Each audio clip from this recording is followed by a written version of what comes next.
Kumusta mga kaibigan? Lahat tayo ay laging naghahanap ng masarap na putahe, di ba? Paano kung sabihin ko sa inyo na ang hinahanap nyo ay nasa harap nyo lang pala? Kilalanin ang maalamat na sisig ng Pampanga.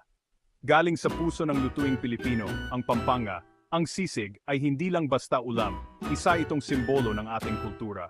Ang tradisyonal na sisig ay isang nakakatakam na halo ng inihaw na ulo ng baboy at atay ng manok, tinadtad at nilagyan ng mga pampalasa.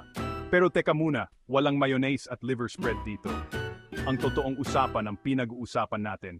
Ang original na recipe ay ginawa ni Lucia Cunanan o mas kilala bilang Aling Lusing noong 1970s. Ang bersyon niya, isang mausok, maasim at malutong na sensasyon na imposibleng pigilan. Dati ang sisig ay salad na gawa sa hilaw na papaya o bayabas, may kaunting asin at suka. Sa paglipas ng panahon, nag-evolve ito sa mainit na putahe na puno ng sarap at anghang na alam natin ngayon. Kaya sa